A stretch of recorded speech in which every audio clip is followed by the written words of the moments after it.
Hello, my friends. I actually thought I was going to be doing this video later today. I'm getting my hair done, and so I thought I was going to be all zhuzhed up when I did today's video, but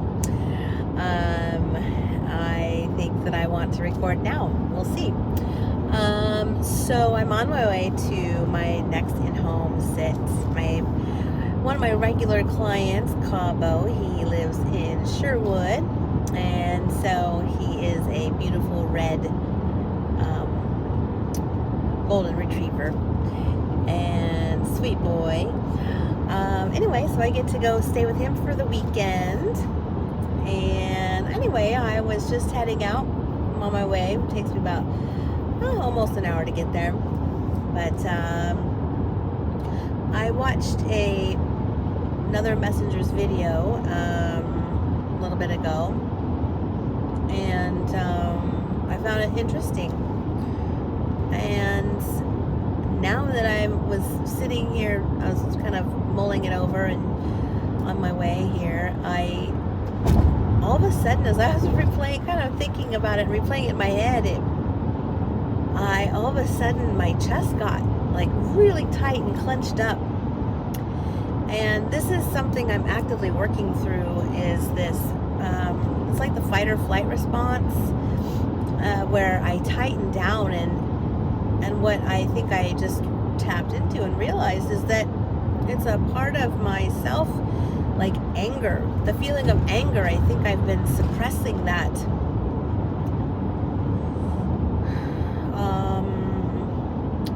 for a while, I guess.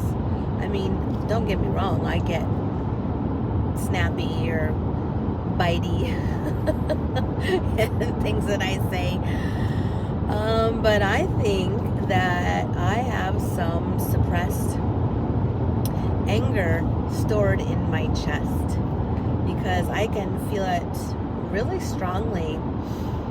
And I think what it triggered inside of me is that I was listening to what this person had to say, and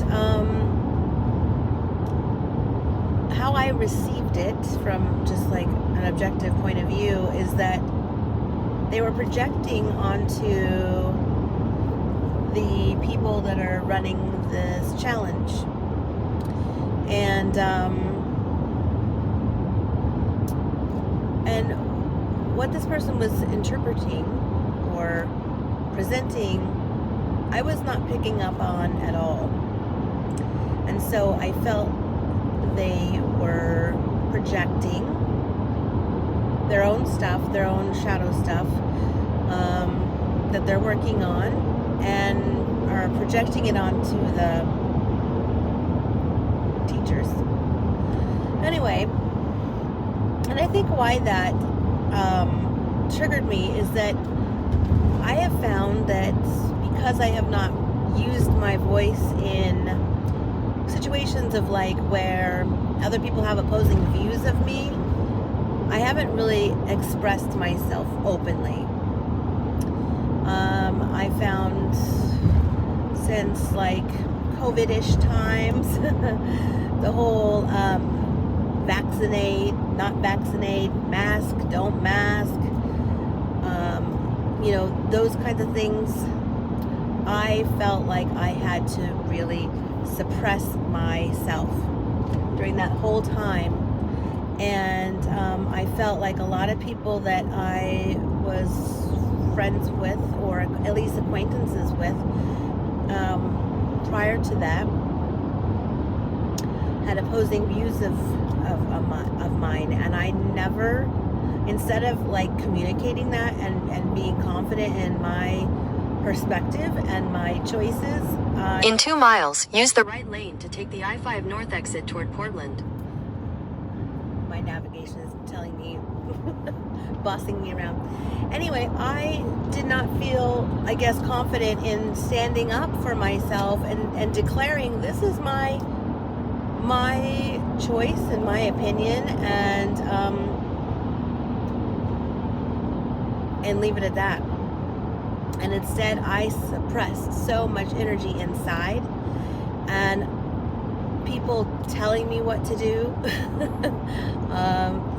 I've been very independent, free thinker, and for other people to put their stuff on me and tell me I need to do things has always been like a hot button for me. I mean, look at my chest. I'm like turning beet red. Obviously, you know, this is definitely anger that's coming up. And so I appreciate this whole situation that has caused this to come up, because it gives me the opportunity to work through this layer by layer.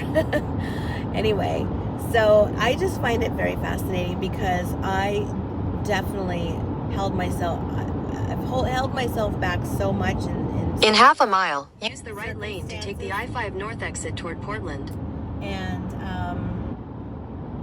I have really internalized that. Like, I'm not one, I mean, I have been one to be very like strong-willed and direct and like. Use the right lane to take the I-5 North exit. But I find that around the time of COVID, continue on I-5 North for 3/4 of a mile. I found that I really stuffed my voice inside. Yeah, so very fascinating. I'm going to pause for a second while I get my thoughts together. Okay, so there's a lot of traffic, so it's a little treacherous. Anyway, so yeah, what I'm noticing is that there is a lot of suppression, self-filtering, holding myself back, and I love that I'm having this dialogue here, because it's really helping me tap into this feeling, this energy that is really strong. So much energy that I've stuffed. Keep left to continue on inside. Southwest Tualatin Sherwood Road. You know, stuffing it inside.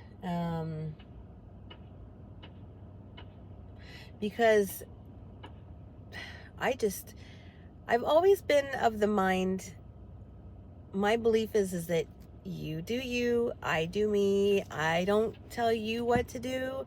You can believe how you believe. And I do the same. And as long as we're not hurting anybody, I don't care. You get to believe whatever you want.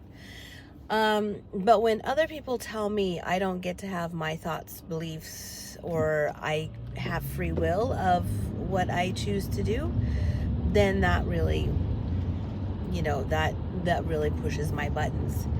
And so, for you know, however many years that we had to kind of toe the line and do what we were told, and then I thought it was absolutely absurd that people were, you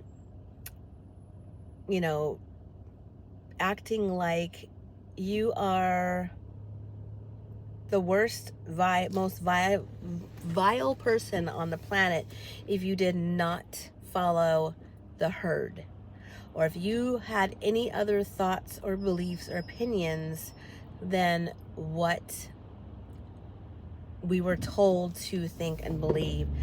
And I think that it was very dangerous, when you look at the pack mentality and how people that did not have the same beliefs and feelings were basically ostracized, shamed, ridiculed, made wrong.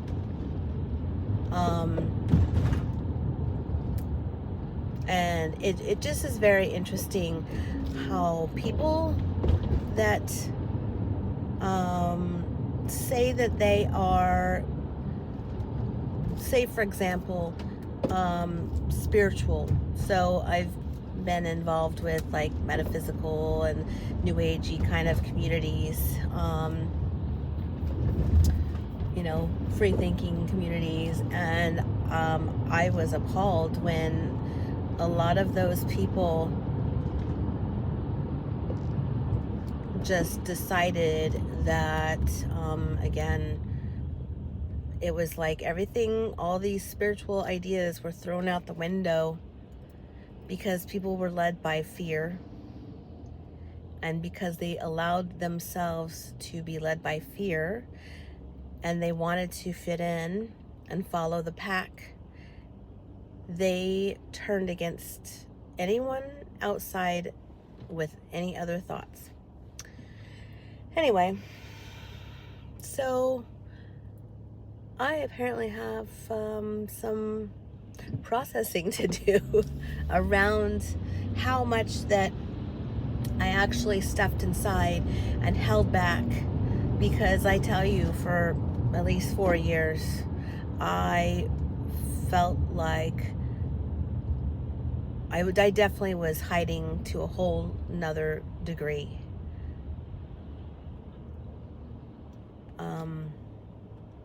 And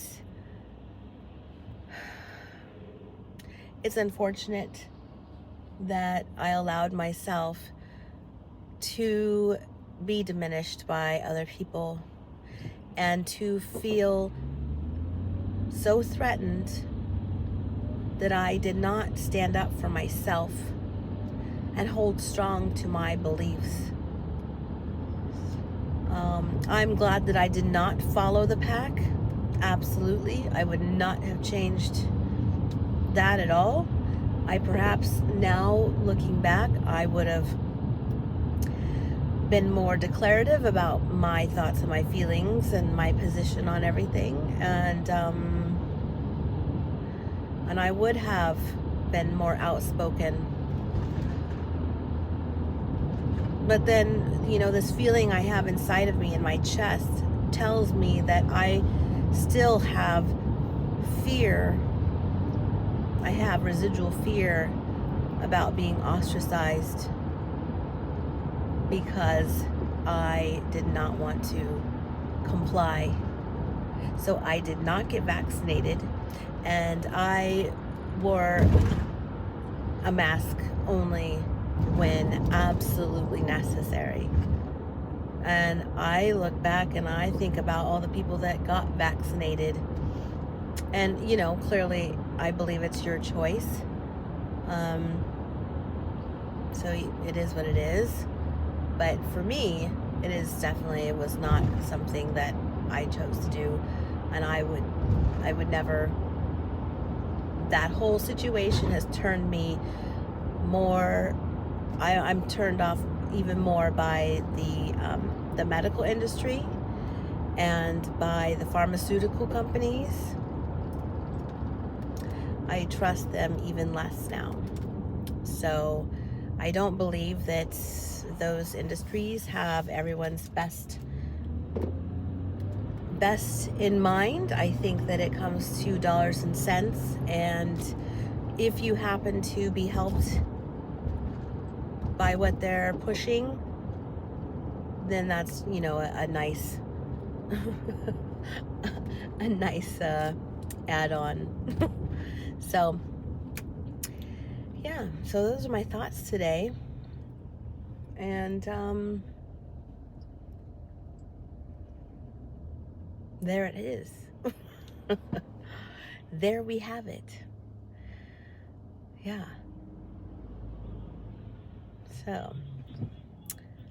So fascinating, how deep the rabbit hole goes. When we start digging in, when we start peeling back these layers, there is so much depth to us that we get to explore. And I'm glad that I have decided that this is a healing, growing lifetime for me. Because I can't imagine what life would be like if I was just, kept things on the superficial level and only took things for face value. All right, that's enough for today. I'm gonna go treat myself to a haircut now. All right, I hope you have a wonderful day, and I will see you tomorrow. All right, bye.